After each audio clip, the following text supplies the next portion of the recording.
안녕하세요. 모닥불 읽어주는 밤입니다.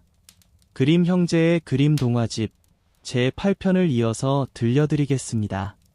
좋은 부분은 그들을 다시 보지 못했습니다. 하지만 그 이후로 그들은 오래도록 행복하게 살았습니다. 찔레나무. 오래전, 1000년 전쯤의 일입니다. 부유한 남자와 아름다운 아내가 살았습니다. 그들은 서로를 깊이 사랑했지만 자식이 없어 늘 슬퍼했습니다. 아내는 밤낮으로 아이를 간절히 원하며 기도했지만 결국 아이는 갖지 못했습니다. 집 앞들에는 찔레나무 한 그루가 자라고 있었습니다. 어느 겨울날 아내는 나무 아래에서 사과를 깎고 있었습니다. 깎던 중 손가락을 베었고 핏방울이 눈 위에 떨어졌습니다. 아내는 한숨을 쉬며 말했습니다. 아, 피처럼 붉고 눈처럼 하얀 아이만 있다면 좋겠네. 그 말을 하는 순간 아내의 마음은 밝아졌습니다. 마치 소원이 이루어진 듯 기분 좋고 안도하며 집으로 돌아갔습니다. 한 달이 지나 눈이 모두 녹고 또 한 달이 지나온 세상이 푸르러졌습니다. 계절은 그렇게 흘러갔습니다. 먼저 숲속 나무들이 싹을 틔우고 곧 푸른 가지들이 무성하게 얽히더니 꽃들이 피기 시작했습니다. 다시 아내는 찔레나무 아래에 섰습니다.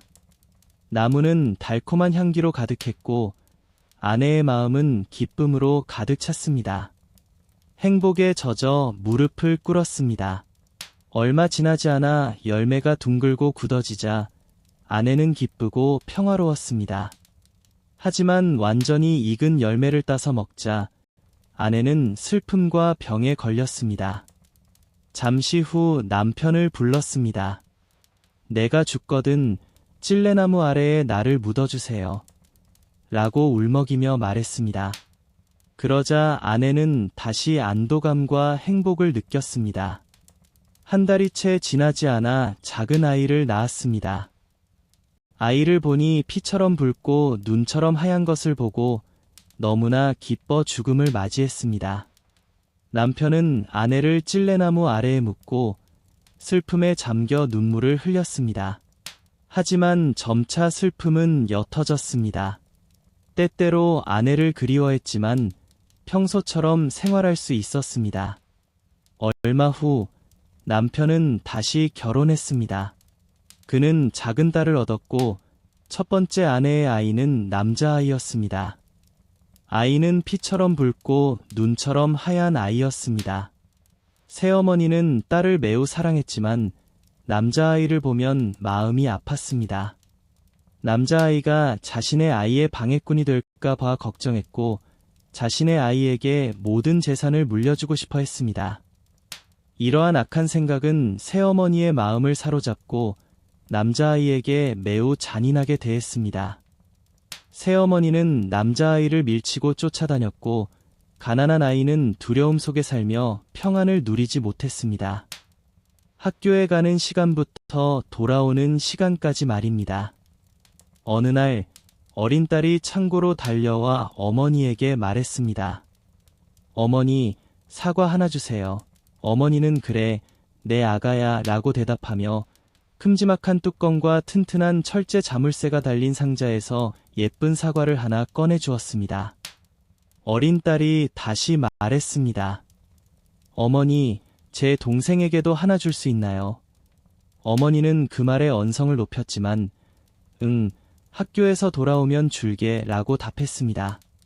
바로 그때 창밖을 내다본 어머니의 눈에 동생이 오는 것이 보였습니다. 그러자 마치 악령이 깃든 듯 어머니는 딸 손에서 사과를 빼앗아 들며 말했습니다. 내가 동생보다 먼저 사과를 가질 수 없어. 어머니는 사과를 상자 안에 던져 넣고 뚜껑을 닫았습니다. 곧이어 남자아이가 들어왔고 악령에 사로잡힌 어머니는 그에게 친절하게 말했습니다. 아들아, 사과 먹을래? 하지만 눈빛은 험악했습니다. 소녀는 어머니, 왜 그렇게 험악하게 생겼어요? 네, 사과 주세요. 라고 말하며 어머니는 그를 죽일지도 모른다는 생각이 스쳤습니다. 이리 와. 어머니는 상자 뚜껑을 열며 말했습니다. 내가 직접 하나 가져가도록 해. 그러자 소년이 뚜껑 쪽으로 몸을 기울이자 악령이 어머니를 부추겼고 콱 하고 뚜껑이 닫히며 소년의 머리가 떨어져 나갔습니다. 어머니는 자신이 저지른 일에 대한 생각에 휩싸여 공포에 질렸습니다. 내가 한 짓을 아무도 모르게 막을 수만 있다면 어머니는 방으로 올라가 상자에서 흰 수건을 꺼내 소년의 머리를 어깨에 다시 붙이고 수건으로 감싸 아무도 눈치채지 못하게 했습니다. 그리고 소년의 손에 사과를 쥐어문 앞 의자에 앉혔습니다. 얼마 뒤 어린 말렌이 어머니에게 다가가며 말했습니다. 어머니, 동생이 문 앞에 앉아 있는데 얼굴이 창백해요. 제가 사과를 달라고 했더니 대답도 안 하고 너무 무서워요. 어머니는 다시 가서 물어봐. 그래도 대답이 없으면 뺨을 한 대 쳐. 라고 말했습니다. 말렌은 다시 가서 동생, 사과 줘 라고 말했지만 소녀는 아무런 말도 하지 않았습니다. 말렌은 뺨을 찰싹 쳤고 소년의 머리가 떨어져 나갔습니다. 말렌은 너무나 겁에 질려 울고 비명을 지르며 어머니에게 달려갔습니다. 어머니, 제가 동생의 머리를 떨어뜨렸어요. 그리고는 울음을 터뜨리며 그칠 줄 몰랐습니다. 어머니는 내가 무슨 짓을 한 거야. 하지만 아무에게도 말하면 안 된다. 이미 일어난 일을 되돌릴 수 없어. 우리는 그를 푸딩으로 만들어야 해. 라고 말했습니다. 그리고는 소년을 잘게 썰어 푸딩을 만들고 냄비에 넣었습니다. 하지만 말렌은 그 모습을 지켜보며 울고 또 울었고 눈물이 냄비 속으로 흘러들어 소금 대신 역할을 했습니다. 얼마 지나지 않아 아버지께서 집에 돌아와 저녁 식탁에 앉았습니다.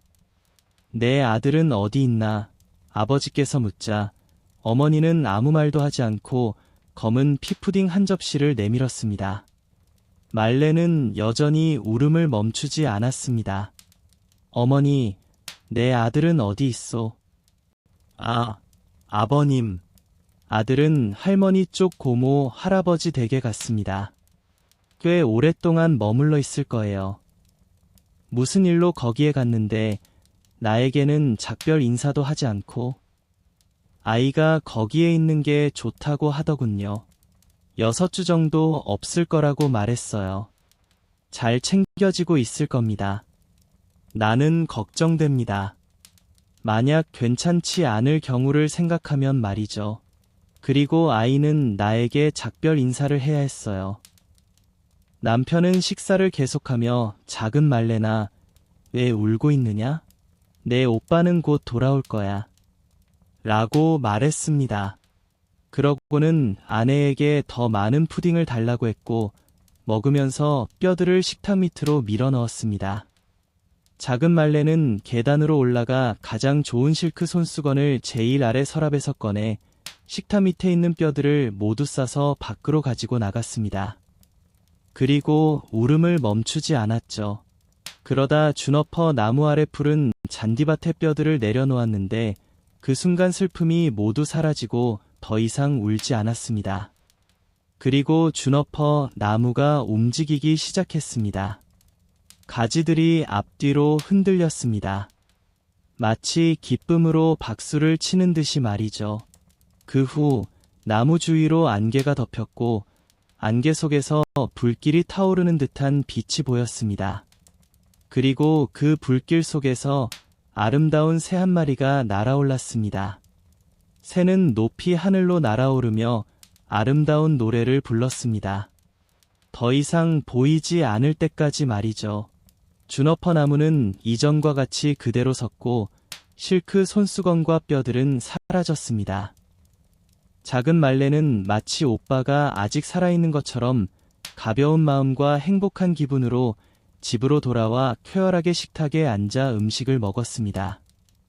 새는 날아가 보석 세공인의 집 지붕에 앉아 노래를 부르기 시작했습니다. 나의 어머니는 나의 어린 아들을 죽였네.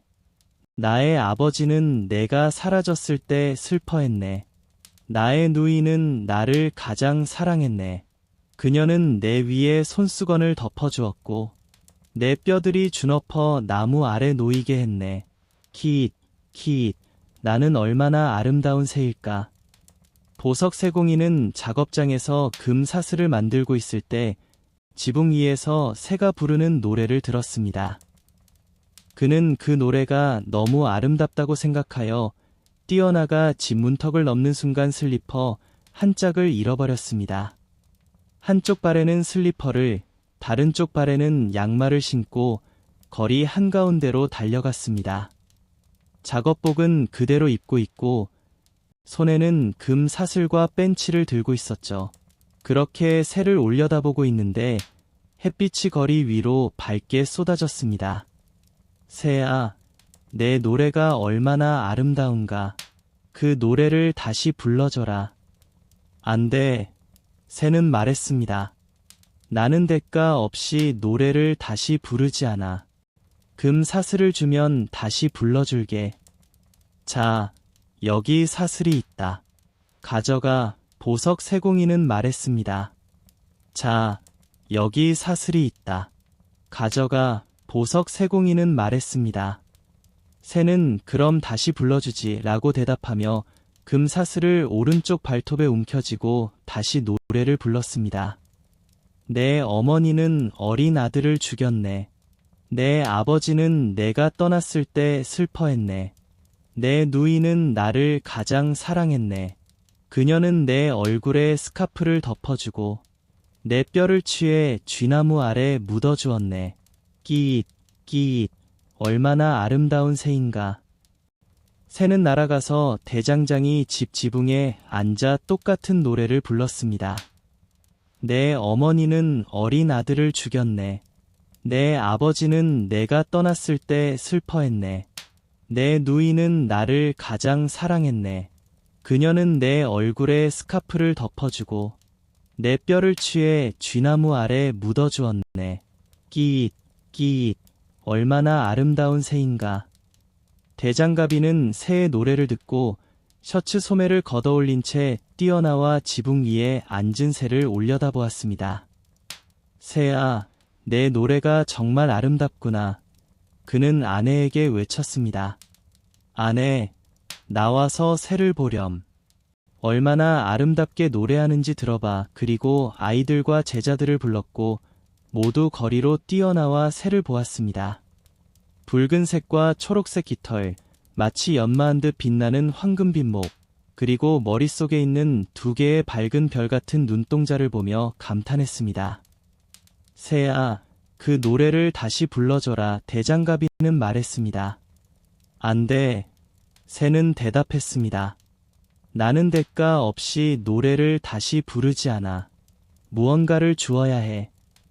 대장가비는 말했습니다. 아내, 다락방에 가서 제1위 선반에 있는 빨간 신발 한 켤레를 가져와. 아내는 다락방에 올라가 신발을 가져왔습니다. 자, 새야, 이제 그 노래를 다시 불러줘라. 새는 빨간 신발을 왼쪽 발톱에 움켜쥐고 다시 지붕으로 날아가 노래를 불렀습니다. 내 어머니는 어린 아들을 죽였네. 내 아버지는 내가 떠났을 때 슬퍼했네. 내 누이는 나를 가장 사랑했네. 그녀는 내 얼굴에 스카프를 덮어주고 내 뼈를 취해 쥐나무 아래 묻어주었네. 끼잇, 끼잇, 얼마나 아름다운 새인가. 노래를 마친 새는 날아가 버렸습니다. 오른쪽 발톱에는 금 사슬이, 왼쪽 발톱에는 빨간 신발이 있었습니다. 새는 쳇바퀴가 돌아가는 헛간으로 날아갔습니다.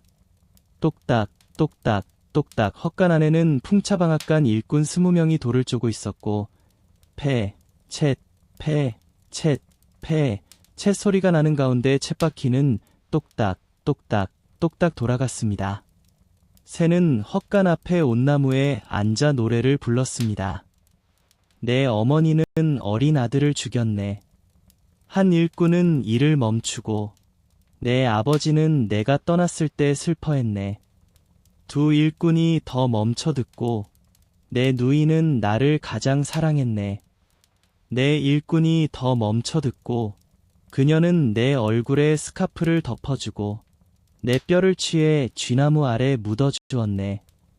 이제 일하는 일꾼은 8명만 남았고 쥐나무 아래 5명만 남았고 끼잇 끼잇 얼마나 아름다운 새인가.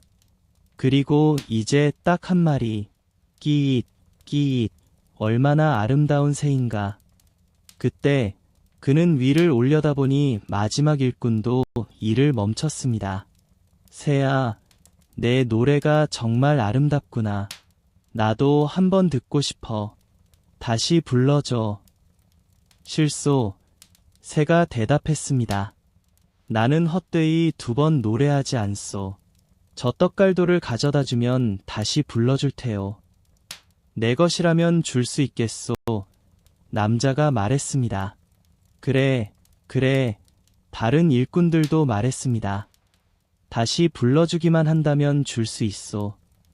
새가 내려와 모두 20명의 밀러들이 힘을 합쳐 떡갈도를 기둥으로 들어 올렸습니다. 그러자 새가 머리를 뚫린 구멍에 넣고 떡갈도를 목걸이처럼 두르고 날아가 나무 위에서 노래했습니다. 내 어머니는 어린 아들을 죽였네. 내 아버지는 내가 떠났을 때 슬퍼했네. 내 누이는 나를 가장 사랑했네. 그녀는 내 얼굴에 스카프를 덮어주고 내 뼈를 취해 쥐나무 아래 묻어주었네. 끼잇, 끼잇, 얼마나 아름다운 새인가. 노래를 마친 새는 날개를 펼치고 오른쪽 발톱에는 금사슬을, 왼쪽 발톱에는 신발을, 목에는 떡갈도를 걸고 아버지의 집으로 날아갔습니다. 아버지와 어머니, 그리고 어린 말레는 저녁 식사를 하고 있었습니다. 정말 가벼워졌어. 아버지가 말했습니다. 기쁘고 상쾌해. 나도. 어머니가 말했습니다. 왠지 불안하고 폭풍우가 몰아칠 것 같은 기분이 들어. 하지만 어린 말레는 계속 울고 있었습니다. 그때 새가 날아와 집 지붕에 앉았습니다. 정말 행복해. 아버지가 말했습니다. 해가 얼마나 아름답게 빛나는가. 옛 친구를 다시 만나는 것 같은 기분이 드네. 아, 어머니가 말했습니다. 나는 너무나 괴롭고 불안해서 이가 딱딱 울리고 온몸에 불이 타는 것 같은 기분이야. 그녀는 옷을 찢었습니다. 그리고 계속해서 어린 말레는 모퉁이에 앉아 울고 있었고 무릎 위에 놓인 접시에는 눈물이 젖어 있었습니다. 새는 쥐나무로 날아가 노래하기 시작했습니다. 내 어머니는 어린 아들을 죽였네. 어머니는 눈을 감고 귀를 막아 아무것도 보고 듣지 않으려고 했지만 귀에는 폭풍우 소리처럼 요란한 소리가 났고 눈에는 번개처럼 타오르는 빛이었습니다. 내 아버지는 내가 떠났을 때 슬퍼했네. 저 새를 보아라. 남자가 말했습니다. 노래를 얼마나 훌륭하게 부르는가. 그리고 해가 얼마나 따뜻하고 밝은가. 공기 중에 얼마나 맛있는 향신료 냄새가 나는가. 내 누이는 나를 가장 사랑했네. 그러자 어린 말레는 무릎 위에 머리를 대고 흐느껴 울었습니다. 나는 밖에 나가서 새를 더 가까이 보고 싶어. 남자가 말했습니다. 아, 가지마. 어머니가 외쳤습니다. 집 전체가 불타는 것 같은 기분이야. 하지만 남자는 밖으로 나가 새를 바라보았습니다. 그녀는 내 얼굴에 스카프를 덮어주고 내 뼈를 취해 쥐나무 아래 묻어주었네. 끼잇, 끼잇, 얼마나 아름다운 새인가. 그때 새는 금사슬을 떨어뜨렸고 그것은 남자의 목에 딱 맞게 떨어졌습니다. 그는 집 안으로 들어가 말했습니다. 보십시오. 저 새가 얼마나 아름다운가요. 그는 저에게 이 아름다운 금사슬을 선물했고 스스로도 정말 아름답습니다. 하지만 아내는 너무나 두려움에 휩싸여 바닥에 쓰러졌고 머리 수건마저 떨어졌습니다. 그때 새는 다시 노래하기 시작했습니다. 내 어머니는 내 어린 아들을 죽였네. 아내가 울부짖었습니다. 차라리 1000피트 아래 땅속에 묻혀서 저 노래를 듣지 못했으면 좋겠어. 내 아버지는 내가 사라졌을 때 슬퍼하셨지. 그때 여자는 다시 죽은 듯 쓰러졌습니다. 내 여동생은 나를 가장 사랑했네. 마를렌이 말했습니다. 나도 나가서 저 새가 무엇을 줄지 볼래. 그래서 그녀는 밖으로 나갔습니다. 그녀는 내 얼굴에 스카프를 덮어주고 내 뼈를 쥐나무 아래 묻도록 했습니다. 그리고 그는 신발을 떨어뜨렸습니다. 끼잇, 끼잇, 얼마나 아름다운 새인가. 그녀는 이제 매우 행복하고 가벼워졌습니다. 그녀는 신발을 신고 춤을 추고 뛰어다녔습니다. 내가 밖으로 나왔을 때 얼마나 불행했었는지. 하지만 이제는 모두 지나갔어. 정말 아름다운 새이고 그는 나에게 빨간 신발 한 켤레를 선물했네. 아내는 머리카락이 불꽃처럼 솟아오르는 모습으로 일어섰습니다. 나도 나가서 저 새를 봐야겠어. 내 불행을 덜어줄지 누가 알겠어. 세상이 끝나는 것 같은 기분이야. 하지만 그녀가 문지방을 넘는 순간 콰직, 새가 맷돌을 머리에 떨어뜨렸고 그녀는 그 자리에서 즉사했습니다. 아버지와 마를렌은 소리를 듣고 뛰쳐나왔지만 그들이 본 것은 안개와 불길뿐이었습니다. 불길이 거치고 나자 어린 남동생이 나타났고 그는 아버지와 마를렌의 손을 잡았습니다. 그리고 그들은 모두 기뻐하며 집 안으로 들어가 저녁 식탁에 둘러앉아 음식을 먹었습니다. 별표 별표 무 이야기 별표 별표.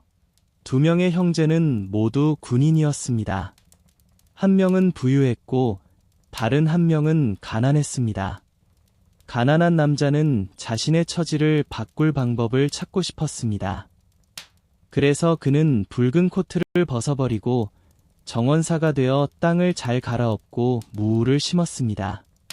싹이 트자 다른 것보다 훨씬 큰 무 한 개가 있었습니다. 그리고 그 무는 점점 더 커져서 멈추는 것 같지 않았습니다. 그 무는 마치 왕자 같았을 것입니다. 이전에는 그런 무를 본 적이 없었고 앞으로도 볼 수 없을 것입니다. 마침내 무는 수레를 가득 채울 만큼 커졌고 두 마리의 소가 겨우 끌 수 있을 정도였습니다. 정원사는 무를 어떻게 처리해야 할지, 그것이 축복이 될지 저주가 될지 알 수 없었습니다. 어느 날 그는 스스로에게 말했습니다. 이 무를 어떻게 해야 할까? 팔면 다른 무와 가격이 비슷할 것이고 먹는 것에는 작은 무가 더 낫네. 가장 좋은 방법은 아마도 그것을 가지고 가서 임금에게 존경의 표시로 바치는 것일 거야. 그래서 그는 소를 부착하고 무를 궁궐로 끌고 갔습니다. 그리고 임금에게 바쳤습니다. 정말 놀라운 것, 임금이 말했습니다. 나는 많은 이상한 것을 보았지만 이런 괴물 같은 것을 본 적은 없네. 씨앗은 어디서 얻었나? 아니면 그냥 내 행운인가? 만약 그렇다면 당신은 정말 행운의 아이입니다. 정원사는 대답했습니다. 아닙니다. 저는 행운의 아이가 아닙니다. 저는 늘 먹을 것을 충분히 얻지 못했던 가난한 군인이었습니다. 그래서 붉은 군복을 벗고 땅을 경작하기 시작했습니다. 형은 부자인데 당신의 임금 폐하도 알고 세상 모든 사람도 알고 있습니다. 하지만 저는 가난하기 때문에 모두가 저를 잊어버렸습니다. 임금은 그를 불쌍히 여겨 말했습니다. 당신은 더 이상 가난하지 않을 것입니다. 제가 당신에게 당신의 형보다 더 부유하게 해줄 만큼 많은 것을 줄 것입니다. 그리고는 금과 토지와 가축을 주어 그를 형의 재산과 비교할 수 없을 정도로 부자로 만들었습니다. 형은 이 소식을 듣고 무우가 정원사를 이렇게 부자로 만들었다는 사실을 알게 되자 심하게 질투하며 어떻게 하면 자신도 같은 행운을 얻을 수 있을지 생각했습니다.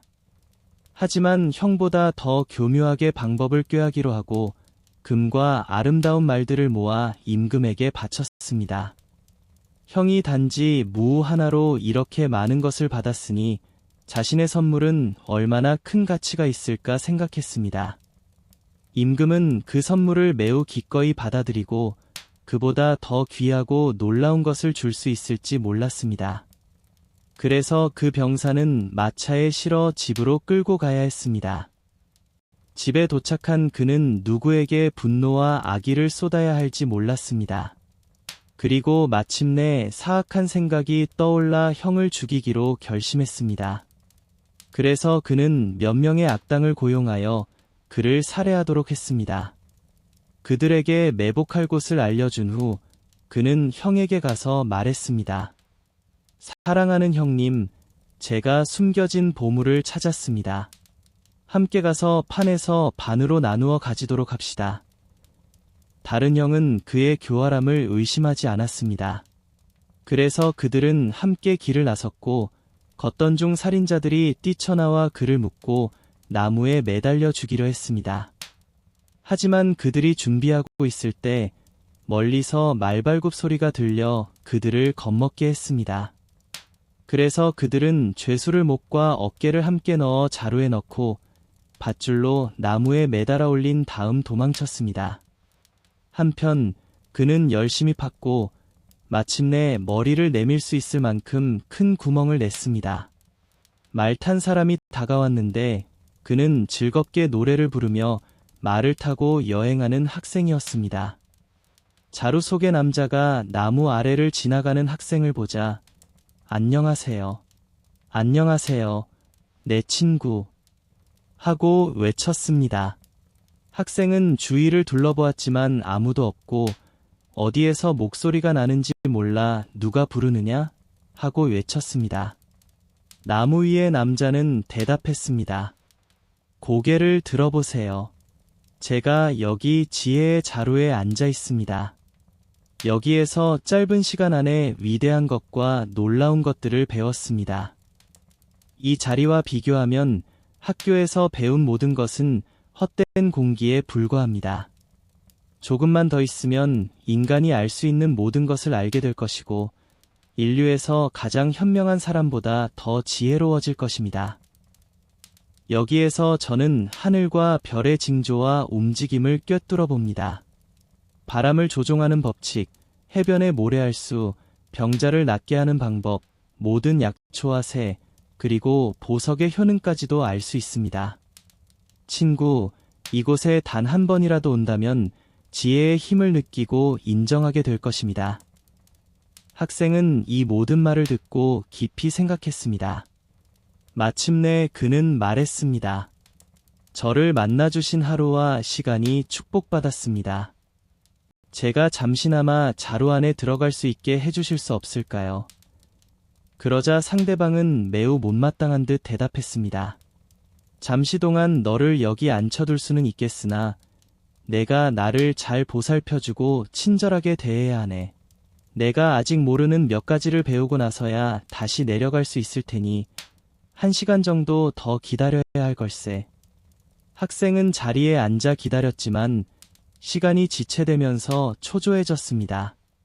그는 서둘러 올라가기를 간청했습니다. 지식에 대한 갈망이 너무 컸기 때문입니다. 그러자 상대방은 굽히듯 말했습니다. 내가 지혜의 자루를 내려놓게 해야 하네. 저기 있는 끈을 풀면 내가 들어갈 수 있을 거야. 학생은 그를 내려놓고 자루를 열어 자유롭게 했습니다. 이제 어서 올라가자. 그는 자루에 발부터 넣으려던 순간 정원사가 말했습니다. 잠깐만, 그게 방법이 아니야. 그는 그를 머리부터 밀어넣고 자루를 묶은 다음 곧바로 지혜를 찾아 헤매는 사람을 공중에 띄웠습니다. 어떻게 지내고 있느냐, 친구? 지혜가 내게 다가오는 것을 느끼지 못하느냐?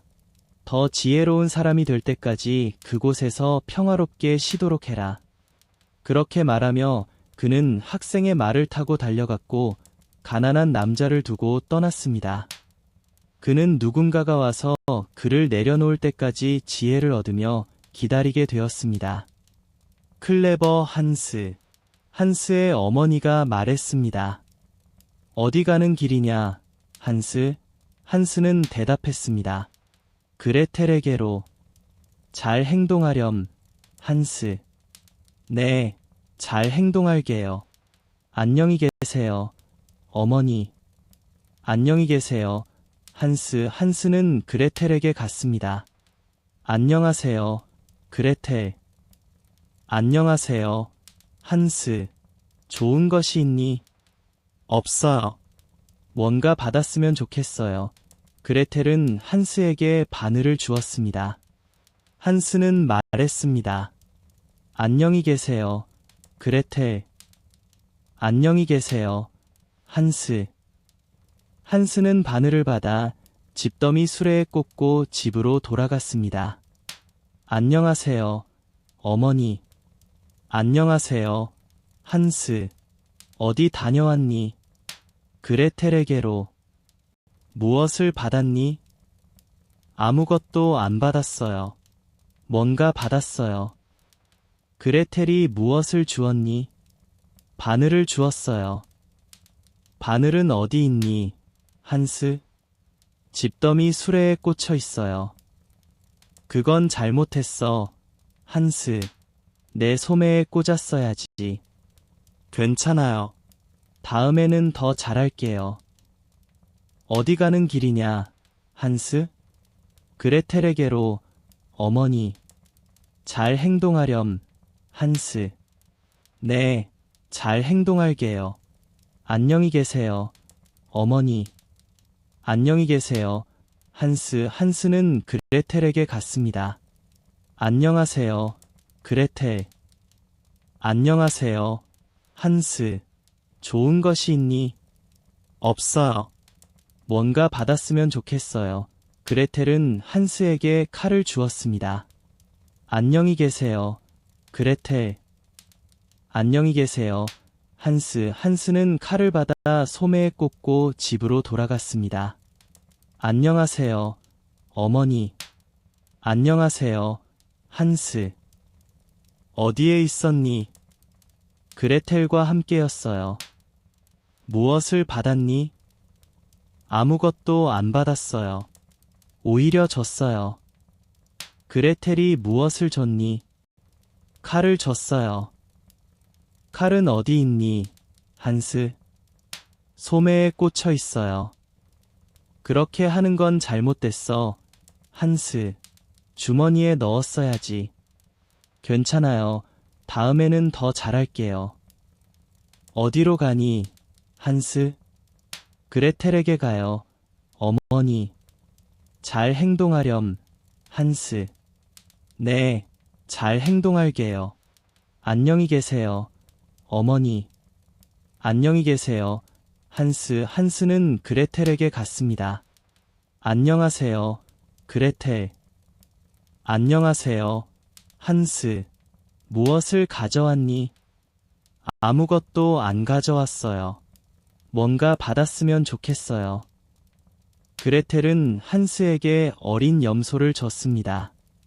안녕히 계세요, 그레텔. 안녕히 계세요, 한스. 한스는 염소를 받아 다리를 묶고 주머니에 넣었습니다. 집에 도착하니 염소가 질식했습니다. 안녕하세요, 어머니. 안녕하세요, 한스. 어디에 있었니? 그레텔과 함께였어요. 무엇을 받았니? 아무것도 안 받았어요. 오히려 줬어요. 그레텔이 무엇을 줬니? 염소를 줬어요. 염소는 어디 있니, 한스? 주머니에 넣었어요. 그렇게 하는 건 잘못됐어, 한스. 목에 밧줄을 묶었어야지. 괜찮아요. 다음에는 더 잘할게요. 안녕하세요, 그레텔. 안녕하세요, 한스. 뭘 가져왔니? 저는 아무것도 없지만 뭔가 받았으면 좋겠어요. 그레텔이 한스에게 말합니다. 저도 함께 가겠어요. 한스가 그레텔을 데려가 밧줄로 묶고 쟁기에 묶어둡니다. 그러고 나서 한스는 어머니께 갑니다. 안녕하세요, 어머니. 안녕하세요, 한스. 어디에 있었니? 그레텔과 함께였어요. 무엇을 받았니? 아무것도 안 받았어요. 오히려 줬어요. 그레텔이 무엇을 줬니? 염소를 줬어요. 그레텔이 한스에게 말합니다. 저도 함께 가겠어요. 한스가 그레텔을 데려가 밧줄로 묶고 쟁기에 묶어둡니다. 그러고 나서 한스는 어머니께 갑니다. 안녕하세요, 어머니. 안녕하세요, 한스. 어디에 있었니? 그레텔과 함께였어요. 무엇을 받았니? 아무것도 안 받았어요. 그레텔이 무엇을 줬니? 아무것도 안 줬어요. 함께 왔어요. 그레텔은 어디에 두고 왔니? 밧줄로 데리고 가 쟁기에 묶어놓고 풀을 좀 뿌려줬어요. 그건 잘못됐어, 한스. 좀 더 친절하게 대했어야지. 괜찮아요. 다음에는 더 잘할게요. 한스는 막으로 들어가 송아지 눈과 양 눈을 도려내어 그레텔 얼굴에 던집니다. 그러자 그레텔은 화가 나서 밧줄을 풀고 도망가고 더 이상 한스의 신부가 아니었습니다. 스위스에 나이가 많은 귀족이 살고 있었는데 외동아들이 있었지만 어리석어서 아무것도 배우지 못했습니다. 그러자 아버지 말하기를, 내 아들아, 내가 아무리 애를 써도 내 머릿속에 아무것도 넣을 수 없구나. 넌 여기서 떠나야 한다. 내가 유명한 스승에게 맡길 테니 그 스승이 너에게 뭘 할 수 있는지 보도록 해야겠다. 젊은이는 낯선 마을로 보내졌고 한 해 동안 그 스승과 함께 지냈습니다. 이 시간이 끝나갈 무렵 그는 집으로 돌아왔고 아버지에게 물었습니다. 이제 내 아들아, 뭘 배웠니? 아버지, 개가 짖을 때 무슨 말을 하는지 배웠습니다. 하느님께서 우리를 불쌍히 여기시길, 아버지가 외쳤습니다. 내가 그걸 배웠다고? 내가 너를 다른 마을로 다른 스승에게 보내겠다. 젊은이는 그곳으로 끌려가 또 다른 스승과 함께 한 해를 보냈습니다. 돌아왔을 때 아버지에게 다시 물었습니다. 아들아, 뭘 배웠니? 그는 대답했습니다. 아버지, 새가 지저김에 무슨 말을 하는지 배웠습니다. 그러자 아버지는 분노하여 말했습니다. 오, 멍청한 아들아, 소중한 시간을 낭비하고 아무것도 배우지 못했구나. 내 눈앞에 나타나는 게 부끄럽지 않니? 나는 너를 제3의 스승에게 보낼 테지만 이번에도 아무것도 배우지 못하면 더 이상 내 아버지가 되지 않겠다. 젊은이는 제3의 스승과도 한 해를 보냈고 돌아와서 아버지에게 물었습니다. 아들아, 뭘 배웠니? 그는 대답했습니다. 아버지, 올해 개구리가 어떻게 뿔거했는지 배웠습니다. 그러자 아버지는 격렬하게 분노하여 일어나 사람들을 불러 모아 말했습니다. 이 사람은 내 아들이 아니다. 쫓아낸다. 숲으로 내쫓아 죽이라고 명령한다. 그들은 그를 숲으로 데려갔지만 연민 때문에 그를 죽일 수 없었고 놓아주었습니다. 그리고 사슴의 눈과 혀를 잘라내어 늙은이에게 전달하기 위한 표식으로 가져갔습니다. 젊은이는 계속 길을 떠돌다가 얼마 후 성에 도착하여 하룻밤 묵을 곳을 구했습니다. 성주의가 말했습니다. 만약 낡은 탑에서 밤을 지내겠다면 그리 하시오. 하지만 경고합니다. 그곳은 맹견으로 가득 차 있어 쉴 새 없이 짖고 울부짖습니다. 정해진 시간에 사람을 바치지 않으면 즉시 잡아먹습니다. 그 지역 전체가 그 맹견들 때문에 슬픔과 절망에 빠졌지만 아무도 그를 막을 수 없었습니다. 젊은이는 두려워하지 않고 말했습니다. 저를 짖는 맹견들에게 보내주시고 제가 던질 만한 먹을 것을 주세요. 그들은 저에게 해를 끼치지 않을 겁니다. 그의 뜻대로 맹견들에게 줄 먹을 것을 주고 탑으로 데려갔습니다. 탑 안으로 들어가니 맹견들은 짖지 않고 오히려 꼬리를 흔들며 그를 친근하게 맞이했습니다. 그가 놓아둔 먹을 것을 먹었고 그의 머리카락 한 올도 다치지 않았습니다. 다음 날 아침 모두가 놀라워하는 가운데 그는 안전하고 무사히 나왔습니다. 그리고 성주에게 말했습니다. 맹견들은 그들의 언어로 저에게 그들이 그곳에 머물며 이 땅에 불행을 가져오는 이유를 밝혔습니다. 그들은 마법에 걸려 탑 아래에 있는 큰 보물을 지켜봐야 하며 보물이 옮겨질 때까지 안식을 얻을 수 없습니다. 또한 그들의 이야기를 통해 어떻게 해야 하는지 배웠습니다.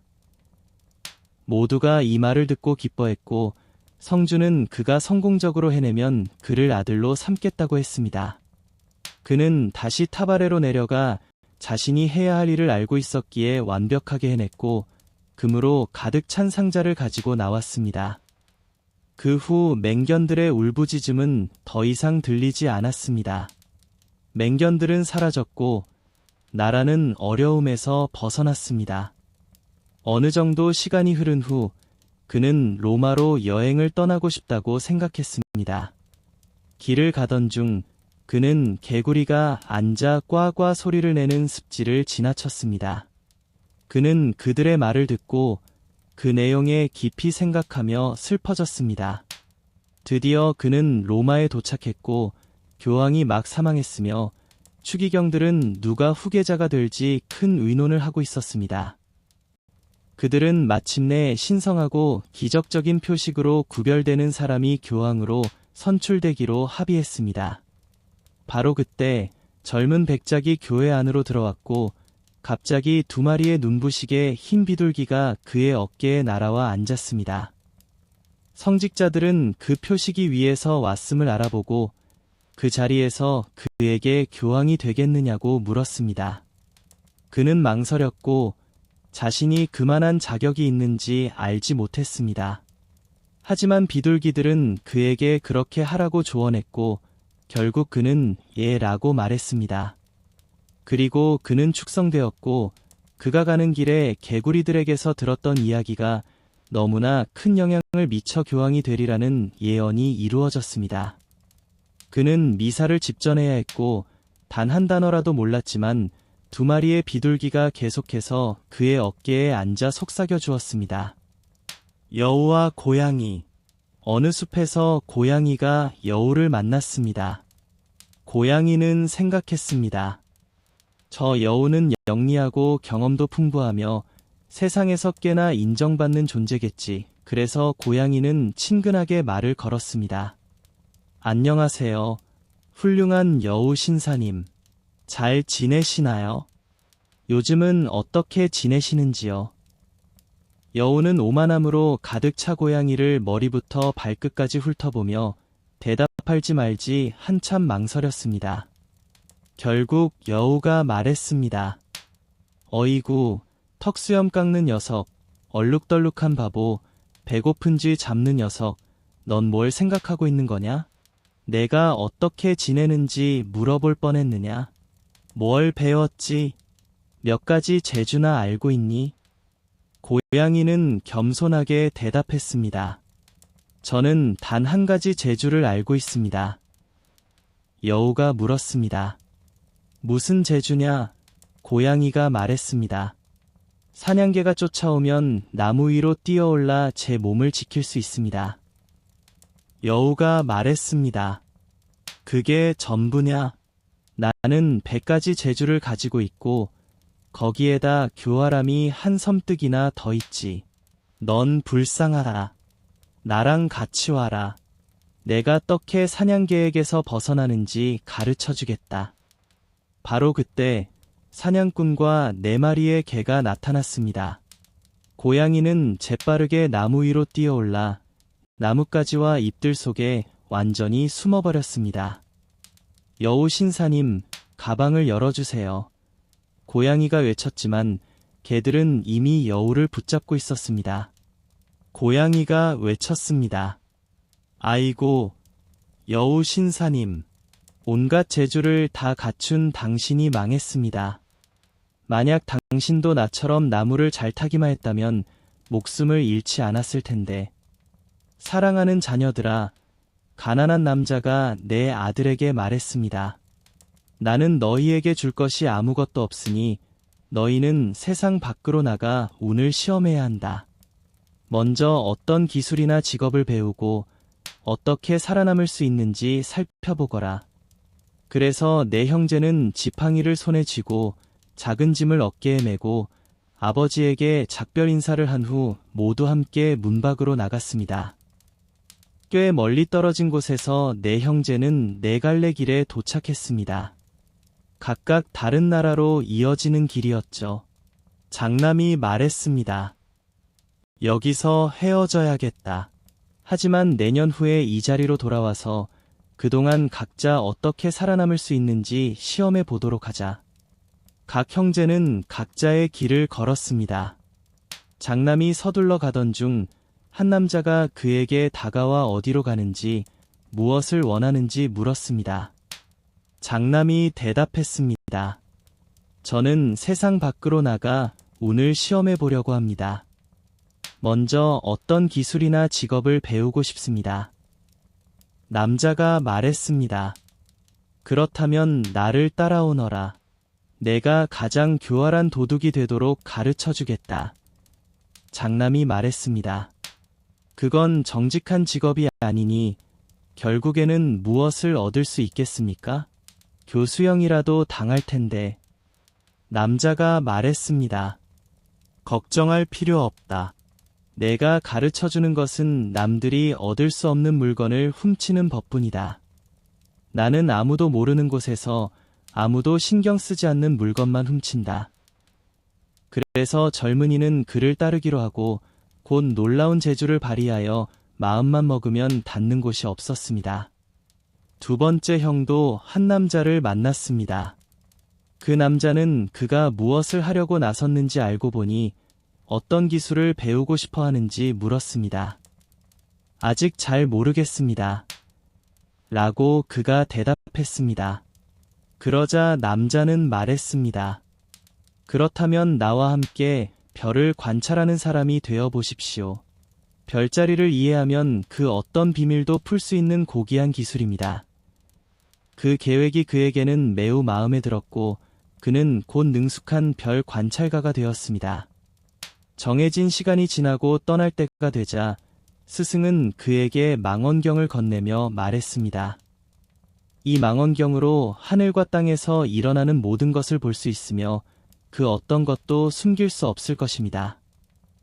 세 번째 형은 사냥꾼을 만났고 사냥꾼은 그를 데리고 가서 사냥에 필요한 모든 기술을 가르쳤습니다. 그래서 그는 숲의 기술에 매우 능숙해졌습니다. 스승을 떠날 때가 되자 스승은 그에게 활을 건네며 말했습니다.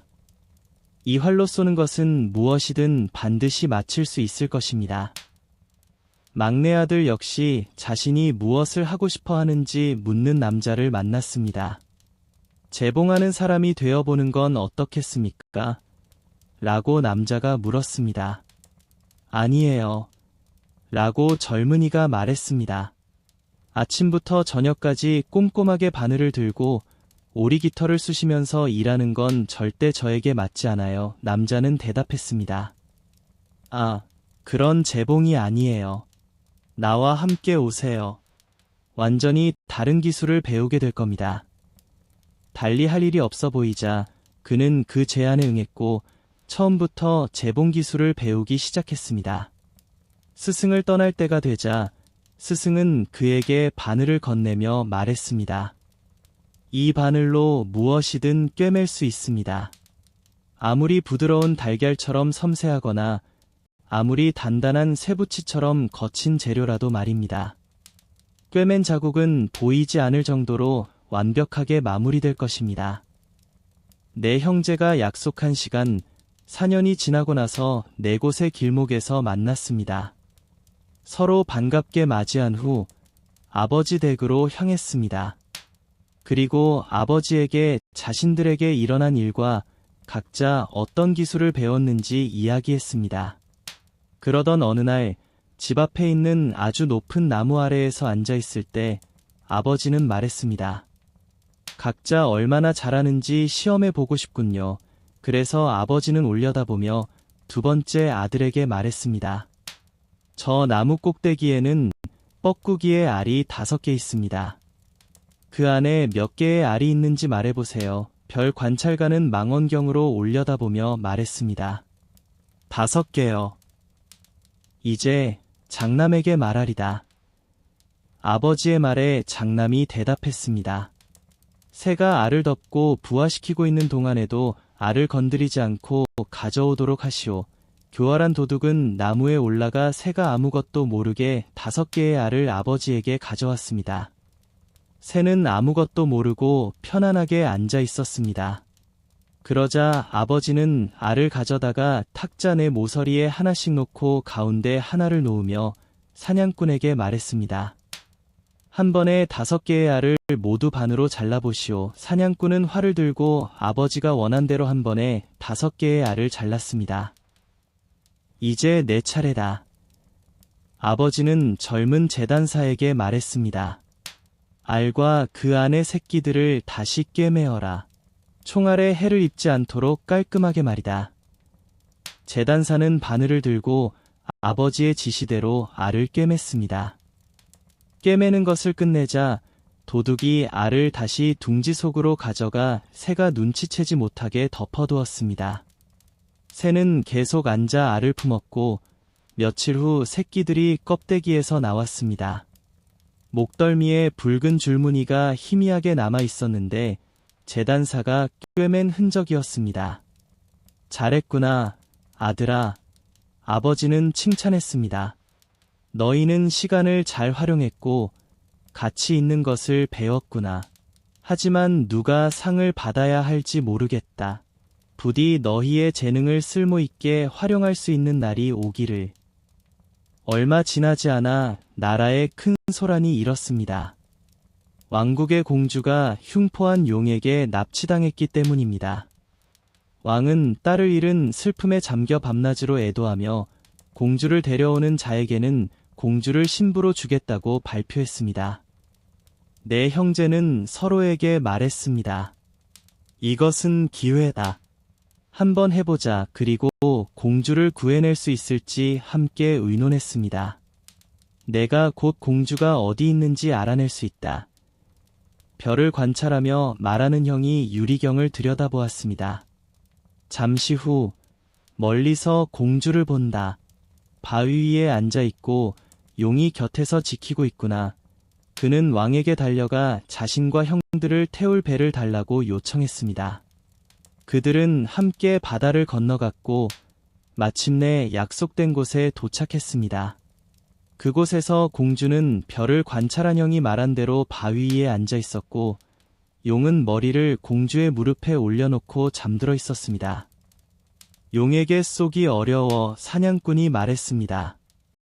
아름다운 공주도 함께 죽일 수 있으니 내가 내 실력을 발휘해보겠다. 도둑이 말하며 조용하고 부드럽게 용에게서 공주를 훔쳐냈습니다. 용은 꿈쩍도 하지 않고 코를 골았습니다. 그들은 공주를 태우고 기쁨에 차서 배를 타고 돌아가려 했지만 곧 용이 하늘을 가르며 맹렬하게 울부짖었습니다. 공주가 사라졌다는 것을 깨달았기 때문입니다. 그러나 용이 배 위로 날아와 공주를 잡으려 할 때 사냥꾼은 활을 당겨 용의 심장을 꿰뚫었습니다. 용은 그대로 쓰러져 죽었습니다. 하지만 아직 안전하지 않았습니다. 용은 너무 거대한 짐승이었고 쓰러지면서 배를 전복시켜 그들은 넓은 바다 위 판자 몇 개의 의지에 헤엄쳐야 했습니다. 재단사는 바늘을 들고 판자들을 몇 번 꿰매어 연결했습니다. 그는 판자 위에 앉아 떠돌아다니는 판자 조각들을 모두 모아 올렸습니다. 그리고 재빨리 판자들을 꿰매어 배를 다시 만들었습니다. 마침내 배는 완성되었고 그들은 배를 타고 집으로 안전하게 돌아올 수 있었습니다. 왕궁에 공주를 데려왔을 때 큰 기쁨이 넘쳤습니다. 왕은 내 형제에게 말했습니다. 너희 중 한 명이 공주와 결혼하게 될 것이다. 하지만 누가 될지는 너희 스스로 결정해야 한다. 그러자 형제들 사이에 다툼이 벌어졌습니다. 별을 보는 사냥꾼이 말했습니다. 내가 공주를 찾지 못했다면 너희의 모든 재능은 아무 소용 없었을 것이다. 그러므로 공주는 내게 되어야 한다. 도둑이 말했습니다. 내가 공주를 보았다고 해서 소용이 있었겠나. 내가 용에게서 공주를 데려오지 않았다면 공주는 내게 되어야 한다. 사냥꾼이 말했습니다. 아니, 공주는 내게 되어야 한다. 내가 용을 죽이지 않았다면 용은 너희와 공주를 모두 찢어발겼을 것이다. 재단사가 말했습니다. 내가 배를 다시 꿰매지 않았다면 너희 모두 익사했을 것이다. 그러므로 공주는 내게 되어야 한다. 왕이 나서서 말했습니다. 너희 모두 옳다. 하지만 모두가 공주를 가질 수 없으니 아무도 공주를 갖지 않는 것이 가장 좋은 방법이다. 사실 공주는 누군가를 훨씬 더 좋아한다. 너희의 상실을 달래기 위해 나는 너희 각자에게 뛰어난 재능에 대한 보상으로 왕국의 절반을 주겠다. 형제들은 이 계획이 다투거나 마음이 없는 여인을 맞이하는 것보다 훨씬 낫다고 동의했습니다. 왕은 약속대로 각자에게 왕국의 절반을 주었고 그들은 남은 생애를 매우 행복하게 보내며 아버지의 곁을 지켰습니다. 누군가가 용이나 장인들에게 공주를 넘기지 않도록 잘 돌보았습니다. 다음 이야기, 백합과 사자. 세 딸을 둔 상인이 한 번 여행을 떠나려 했습니다. 떠나기 전 그는 각 딸에게 어떤 선물을 가져다 줄지 물었습니다. 장녀는 진주를, 차녀는 보석을 원했지만 백합이라는 막내딸은 말했습니다. 사랑하는 아버지, 장미를 가져다 주시겠어요? 겨울 한가운데 장미를 구하는 것은 쉽지 않았지만 그는 가장 예쁜 딸이자 꽃을 좋아하는 딸을 위해 노력해 보기로 했습니다. 그래서 그는 세 딸에게 입을 맞추고 작별 인사를 했습니다. 돌아갈 시간이 되었을 때 그는 장녀와 차녀에게 진주와 보석을 샀지만 백합을 위한 장미는 아무리 찾아봐도 구할 수 없었습니다. 정원에 가서 장미를 찾으면 사람들은 비웃으며 눈 속에 장미가 자라는지 물었습니다. 그는 매우 슬펐습니다. 백합은 그의 가장 소중한 딸이었기 때문입니다. 집으로 돌아가는 길에 무엇을 가져다 줄지 생각하던 그는 멋진 성에 도착했습니다. 성 주변에는 정원이 있었는데 한쪽은 여름 같고 다른 한쪽은 겨울 같았습니다. 한쪽에서는 가장 아름다운 꽃들이 만개했고 다른 한쪽은 삭막하고 눈 속에 묻혀 있었습니다. 그는 운이 좋군 이라고 말하며 하인에게 부르는 소리를 듣고 그곳에 있는 아름다운 장미밭에서 가장 아름다운 꽃 한 송이를 가져오라고 했습니다. 제8편은 여기까지입니다. 이야기는 다음 편에서 계속